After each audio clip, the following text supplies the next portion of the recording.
اعوذ باللہ من الشیطان اللعین الرجیم بسم اللہ الرحمن الرحیم اللہم صلی علی سیدنا و مولانا محمد النبی الامی وعلی آلہ وصحبہ وبارک وسلم الی یوم الدین۔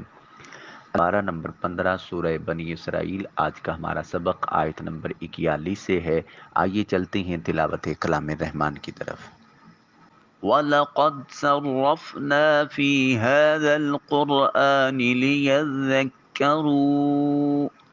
وَمَا يَزِيدُهُمْ إِلَّا نُفُورًا قُل لَّوْ كَانَ مَعَهُ آلِهَةٌ كَمَا يَقُولُونَ إِذًا لَّابْتَغَوْا إِلَىٰ ذِي الْعَرْشِ سَبِيلًا سبحانه وتعالى عما يقولون علوا كبيرا تسبح له السماوات السبع والأرض ومن فيهن وإن من شيء إلا يسبح بحمده ولكن لا تفقهون تسبيحهم إنه كان حليما غفورا وإذا قرأت القرآن جعلنا بينك وبين الذين لا يؤمنون بالآخرة حجابا مستورا۔ آج کا ہمارا تجوید کا سوال حروف قلقلہ ہے۔ حروف قلقلہ 5 حروف کو کہتے ہیں۔ قلقلہ کا مطلب ہوتا ہے آواز کا اپنے مخرج سے لگ کر ٹکرا کر واپس پلٹنا۔ حروف قلقلہ 5 ہیں: قاف، طا، با، جیم، دال۔ ان کو اکٹھا یاد کرنا ہو تو یہ ایک لفظ یاد کر لیں: قطب جدن۔ اب اس لفظ کے اندر جتنے حرف ہیں یہ سبھی حروف قلقلہ ہیں۔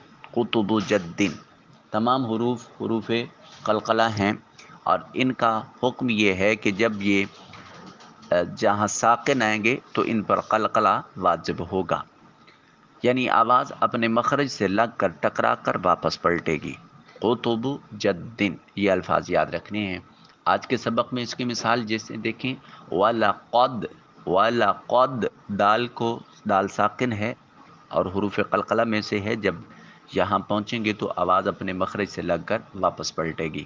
وَلَقَدْ۔ پھر آیت نمبر 42 کے اختتام کے قریب سے دیکھیں: لَبْتَغُوا، یہاں با ساکن ہے۔ پھر آیت نمبر 43 کا پہلا لفظ سبحانہ، سبحانہ۔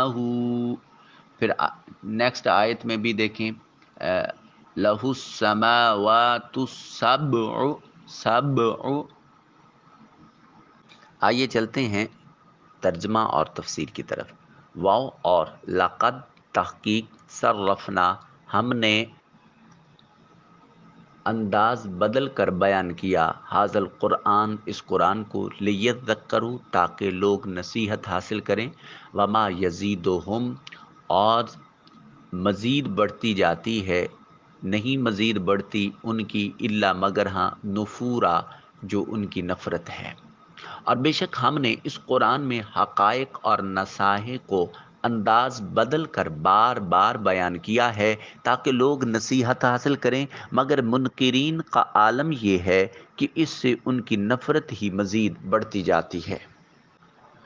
اس رکوع میں عقائد اسلامیہ میں سے 4 اہم ترین بنیادی عقائد کو بیان کیا گیا ہے۔ پہلے قرآن مجید، پھر توحید باری تعالیٰ، پھر رسول اللہ صلی اللہ علیہ وسلم، اور پھر قیامت کے بارے میں۔ سب سے پہلے قرآن کے بارے میں فرمایا کہ ہم نے اس قرآن میں نصیحت کی باتیں بار بار بیان فرمائیں اور کئی طرح سے بیان فرمائیں، جیسے کہیں دلائل سے، کہیں مثالوں سے، کہیں حکمتوں سے، کہیں عبرتوں سے، اور ان مختلف اندازوں میں بیان کرنے کا اصل مقصد یہ ہے کہ لوگ کسی طرح نصیحت اور ہدایت کی طرف آ جائیں، نصیحت اور ہدایت کو سمجھ جائیں۔ یہاں قرآن پاک نے علم نفسیات کے اصول کو بیان فرما دیا کہ لوگوں سے ان کی ذہنی صلاحیتوں کے مطابق کلام کیا جائے، کیونکہ بعض لوگ دلائل سے مانتے ہیں، بعض ڈر سے اور کچھ مثالوں سے۔ یوں ہی بعض اوقات ایک آدمی کی حالت ہی مختلف ہوتی رہتی ہے، کسی وقت اسے ڈرا کر سمجھانا مفید ہوتا ہے، کسی وقت نرمی سے بات چیت کی جاتی ہے۔ تو قرآن پاک نے تمام لوگوں کو ان کے تمام احوال کی رعایت کرتے ہوئے سمجھایا ہے، لیکن آیت کے آخر میں فرمایا کہ اس اصلاح و تفہیم نے کفار کے حق سے نفرت میں ہی اضافہ کیا ہے، کیونکہ بارش اگرچہ بابرکت ہوتی ہے، لیکن اگر کسی جگہ پر گندگی کا ڈھیر ہو تو وہاں بدبو میں اضافہ ہوتا ہے۔ بارش کا قصور نہیں، بنیادی طور پر وہ اس زمین کا قصور ہوتا ہے۔ تو جہاں حق و صداقت کو قبول کرنے والی سرزمین، یعنی جس دل میں حق و صداقت کو قبول کرنے کی صلاحیت ہے، وہاں قرآن مجید جب پڑھا جائے گا، تلاوت کلام الرحمن ہوگی، دعوت الی القرآن ہوگی، ربط الی القرآن کی بات ہوگی، تو ان کا ایمان پروان چڑھے گا، نشو و نما حاصل ہوگی، ان کے ایمان کو جلا نصیب ہوگی، وہ روشنی اور اسلام کی طرف مائل ہوتے رہیں گے۔ ہاں، جہاں کفر و الحاد کی گرد پڑی ہوئی ہے، جو سرزمین دل بنجر ہو چکی ہے، تو پھر یہی قرآن اس کے لیے نفرت کا باعث بنے گا، محبت کا درس نہیں دے گا۔ پھر ارشاد فرمایا، قل محبوب فرما دیجئے، لو کانا اگر ہوتا، معہو اس کے ساتھ، آلہتن کوئی دوسرا معبود، کما یقولون جیسے کفار و مشرکین کہتے ہیں، اذا لبتغوا تب تو وہ ضرور تلاش کرتے، الی ذی العرش اس کے عرش کی طرف، سبیلا کوئی راستہ۔ فرما دیجئے اگر اس کے ساتھ کچھ اور بھی معبود ہوتے جیسا کہ وہ کفار و مشرکین کہتے ہیں، تو وہ مل کر مالک کے عرض تک پہنچتے، یعنی اس کے نظام اقتدار میں دخل اندازی کرنے کا کوئی راستہ ضرور تلاش کر لیتے ہیں۔ اس آیہ کریمہ میں اللہ رب العزت نے اپنی توحید کی ایک قطعی مگر نہایت عام فہم دلیل بیان فرمائی ہے کہ بالفرض محال اگر دو خدا ہوتے تو ان میں سے ایک دوسرے سے ٹکراؤ لازمی طور پر ممکن ہوتا، جیسے ان میں سے ایک ارادہ کرتا کہ زید حرکت کرے، دوسرا ارادہ کرتا کہ وہ ساکن رہے۔ اب حرکت اور سکون دونوں چیزیں فی نفس ہی ممکن تو ہیں، اسی طرح دو خداؤں کا حرکت اور سکون میں سے ایک چیز کا ارادہ کرنا بھی ممکن ہے، لیکن دونوں کے ارادے کے بعد کیا ہوتا؟ نظام فاسد ہو جاتا۔ اگر ان کے ارادوں کے مطابق حرکت اور سکون دونوں چیزیں واقع ہوں تو وہ متضاد چیزوں کا جمع ہونا لازم آ جائے گا، اور عربی میں کہتے ہیں لا ضدان ولا یجتمعان، دو ضدیں ایک جگہ اکٹھی نہیں ہو سکتی، اور اگر دونوں واقع نہ ہوں تو ان خداؤں کا عاجز ہونا لازم آئے گا، اور اگر ایک واقع ہو دوسری نہ ہو تو دونوں میں سے ایک خدا کا عاجز ہونا لازم آئے گا، اور جو عاجز ہے وہ خدا نہیں ہو سکتا، کیونکہ عاجز ہونا محتاجی اور نقص ہے اور واجب الوجود ہونے کے منافی ہے۔ تو ثابت ہوا کہ دو خدا ہونا ہی محال ہے۔ یہ نظام قدرت میں جو تفاوت اور تضاد نہیں آ رہا، اس نظام انسانی اور نظام کائنات میں ایک منظم انتظام اور ایک نظم و ضبط اس بات کا تقاضا اور دلیل ہے کہ اللہ رب العزت کی ذات ایک ہے، واحد ہے، لا شریک ہے، اس جیسا کوئی اس کی ذات میں، اس کی صفات میں اور اس کے صفات کے تقاضوں میں اس جیسا کوئی اور موجود نہیں ہے۔ پھر ارشاد فرمایا، سبحانہ وہ پاک ہے، وتعالی اور بلند ہے، اما اس چیز سے، یقولون جو وہ کہتے ہیں، علوا کبیرہ بہت بھی بلند و برتر ہے۔ وہ پاک ہے اور ان باتوں سے جو وہ کہتے رہتے ہیں بہت ہی بلند و برتر ہے۔ تسبح تسبیح کرتی ہے، لہو اسی کے لیے، السماوات سب ساتوں آسمان، والارض اور زمین، ومن فیہن اور جو کچھ ان کے بیچ ہے، وان من شیئن اور کوئی ایک چیز ایسی نہیں، الا مگر ہاں، یسبح تسبیح کرتی ہے، بحمدہ اس کی حمد کے ساتھ، ولکن لا تفقہون لیکن تم نہیں سمجھ سکتے ہو، تسبیحہم ان کی تسبیح کو، انہو بے شک وہی کانا ہے، حلیما غفورا وہ بڑا بردبار اور بڑا بخشنے والا ہے۔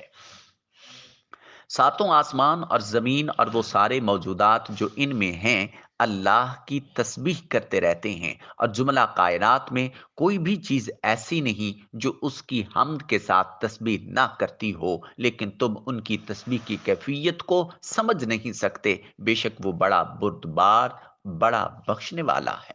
اس آیت کریمہ میں اللہ رب العزت کی عظمت کا بیان ہے چنانچہ ارشاد فرمایا ساتوں آسمان اور زمین اور اس میں بسنے والی ساری مخلوقات اللہ رب العزت کی حمد و ثنا اور تسبیح و تقدیس میں مشغول رہتے ہیں، اور یہ تسبیح دونوں طرح ہے، زبان حال سے بھی، اور وہ اس طرح کے تمام مخلوقات کے وجود اپنے سانح یعنی بنانے والے کی قدرت و حکمت پر دلالت کرتے ہیں، اور یہ تسبیح زبان قال سے بھی ہے، اور یہ بھی ثابت و صحیح ہے، اور احادیث قصیرہ اس پر دلالت کرتی ہیں، اور سلف صالحین سے بھی یہی منقول ہے۔ چنانچہ حضرت عبداللہ بن عباس رضی اللہ تعالی عنہما سے روایت ہے، فرمایا کہ ہر زندہ چیز اللہ رب العزت کی تسبیح کرتی ہے، اور ہر چیز کی زندگی اس کے حسب حیثیت ہے۔ مفسرین نے کہا کہ دروازہ کھولنے کی آواز، چھت کا پٹخنا، یہ بھی تسبیح کرنا ہے، اور ان سب کی تسبیح سبحان اللہ و بحمدہ ہے۔ یہاں جمادات کی تسبیح سے مراد کچھ احادیث ملاحظہ فرمائیے۔ حضرت عبداللہ بن مسعود رضی اللہ تعالیٰ عنہ سے منقول ہے، رسول کریم رؤوف الرحیم صلی اللہ علیہ وسلم نے انگشت مبارک سے پانی کے چشمے جاری ہوتے میں نے دیکھے، اور ہم کھاتے وقت کھانے کی تسبیح سنا کرتے تھے۔ حضرت جابر بن سمرہ رضی اللہ تعالی عنہ راوی ہیں، فرمایا تاجدار رسالت مآب صلی اللہ علیہ وسلم نے ارشاد فرمایا میں اس پتھر کو پہچانتا ہوں جو میرے اعلان نبوت سے پہلے مجھ پر سلام کیا کرتا تھا، سبحان اللہ و بحمدہ، سبحان اللہ العظیم و بحمدہ۔ وہ پتھر ہو کر آقا کریم علیہ الصلوۃ والتسلیم کی بارگاہ میں سلام بھیجتا تھا، ہم امتی کلمہ گو آقا کریم علیہ السلام کی بارگاہ میں سلام سے غافل۔ حضرت عبداللہ بن عمر رضی اللہ تعالی عنہما راوی ہیں، رسول کریم صلی اللہ علیہ وسلم نے لکڑی کے ایک ستون کے ساتھ تقیہ فرما کر خطبہ ارشاد فرمایا کرتے تھے۔ جب ممبر بنایا گیا، میرے کریم آقا صلی اللہ علیہ وسلم ممبر پر جلوہ افروز ہوئے تو وہ ستون رونے لگ گیا۔ حضور اقدس صلی اللہ علیہ وسلم اس پر دست کرم پھیر کر شفقت فرمائی اور تسکین دی۔ ان تمام احادیث سے یہ ثابت ہوا کہ جمادات کلام بھی کرتے تھے اور اللہ رب العزت کی تسبیح بھی کرتے تھے۔ جہاں اللہ کی تسبیح ثابت ہوتی ہے، وہاں ان چیزوں سے آقا کریم علیہ الصلاۃ والتسلیم کی نبوت کی گواہی اور حضور سے محبت بھی آشکار ہوتی ہے۔ وہ ستون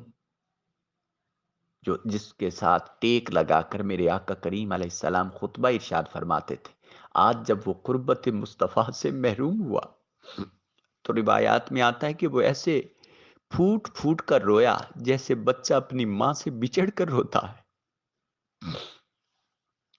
یہ محبت مصطفیٰ نہیں تو اور کیا ہے؟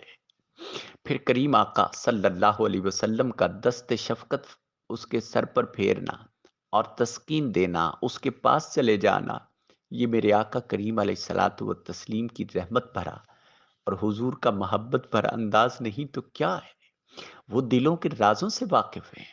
جو کریم آقا جمادات سے کی جانے والی محبت سے آشنا ہے، وہ اپنی امتیوں کی محبت سے آشنا کیوں نہیں ہو سکتے؟ اللہ اکبر۔ وَلَٰكِن لَا تَفْقَهُونَ تَسْبِيحَهُمْ، لیکن تم لوگ ان چیزوں کی تسبیح کو سمجھتے نہیں۔ ارشاد فرمایا کہ یہ تو حق ہے کہ تمام اشیاء اللہ کریم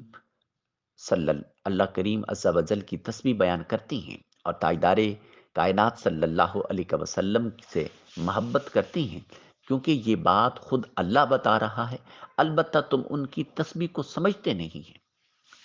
زبان حال کی تسبیح تو وہ لوگ نہیں سمجھتے جو مخلوق میں غور کر کے خالق کی معرفت حاصل نہیں کرتے، اور زبان قال کی تسبیح عمومی طور پر کوئی نہیں سمجھتا، کیونکہ ہر شے کس زبان میں تسبیح کرتی ہے ہم نہیں سمجھتے، اور ہر چیز کی تسبیح کا جان لینا یہ ہمارے لیے مشکل امر ہے۔ البتہ اللہ کریم کسی کو ان چیزوں کی تسبیح سمجھنے کی صلاحیت دے دے تو وہ جدا اور الگ بات ہے۔ پھر ارشاد فرمایا وَإِذَا قَرَأْتَ الْقُرْآنَ، اور جب آپ قرآن پڑھتے ہیں، جعلنا، ہم نے بنا دیا، بینک، آپ کے درمیان، وبین الذین، اور ان لوگوں کے درمیان لا یؤمنون جو ایمان نہیں رکھتے بالآخرہ آخرت پر، حجاب مستورا پوشیدہ پردہ۔ اور جب آپ قرآن پڑھتے ہیں تو ہم آپ کے اور ان لوگوں کے درمیان جو آخرت پر ایمان نہیں رکھتے ایک پوشیدہ پردہ حائل کر دیتے ہیں۔ اس آیے مقدسہ کا شان نزول یہ ہے کہ جب سورہ تبت یدا نازل ہوئی تو ابو لہب کی بیوی پتھر لے کر آئی، حضور نبی اکرم صلی اللہ علیہ وسلم کے ساتھ حضرت سیدنا ابو بکر صدیق رضی اللہ تعالی عنہ تشریف رکھتے تھے۔ وہ حضور پردور شاف یوم النشور کو نہ دیکھ سکی اور حضرت ابو بکر صدیق رضی اللہ تعالی عنہ سے کہنے لگی، تمہارے آقا کہاں ہیں؟ مجھے معلوم ہوا ہے انہوں نے میری حجو یعنی مذمت کی ہے۔ حضرت ابو بکر صدیق رضی اللہ تعالی عنہ نے فرمایا، وہ شعر گوئی نہیں کرتے ہیں۔ تو وہ یہ کہتی ہوئی واپس ہوئی کہ میں ان کا سر کچلنے کے لیے یہ پتھر لائی تھی۔ حضرت ابو بکر صدیق رضی اللہ تعالی عنہ نے تاجدار رسالت مآب صلی اللہ علیہ وسلم سے بڑے تعجب سے عرض کیا کہ آپ تو یہاں موجود ہونے کے باوجود اس نے آپ کو دیکھا نہیں۔ رسول اکرم صلی اللہ علیہ وسلم نے ارشاد فرمایا، میرے اور اس کے درمیان ایک فرشتہ حائل رہا۔ اس واقعہ سے متعلق یہ آیت نازل ہوئی ہے۔ سبحان اللہ، اللہ رب العزت تاجدار کائنات صلی اللہ علیہ وسلم کی ذات اقدس کو اپنے دشمنوں کی آنکھوں سے بھی محفوظ رکھتے تھے۔ یہ اللہ کی محبت ہے۔ اور پھر دل میں بغض و عناد رسول ہو تو پھر تعلیمات تو اپنی جگہ، ذات رسول بھی آنکھوں سے نہیں دیکھی جاتی۔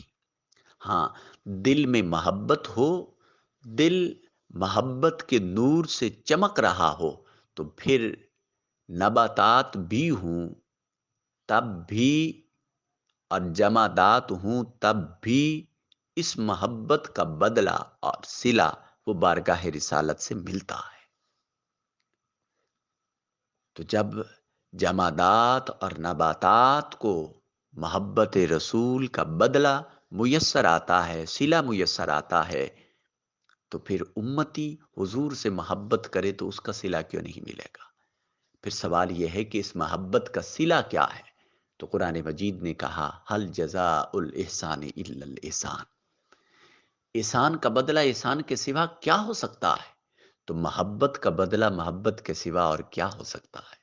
تو وہ امتی کتنا خوش قسمت ہے جو میرے آقا سے اپنا تعلق اور نسبت استوار کرتا ہے۔ ادھر یہ امتی حضور نبی اکرم صلی اللہ علیہ وسلم کے لیے تڑپتا ہے اور ادھر بارگاہ رسالت مآب صلی اللہ علیہ وسلم سے اس کو قبولیت کا شرف نصیب ہوتا ہے۔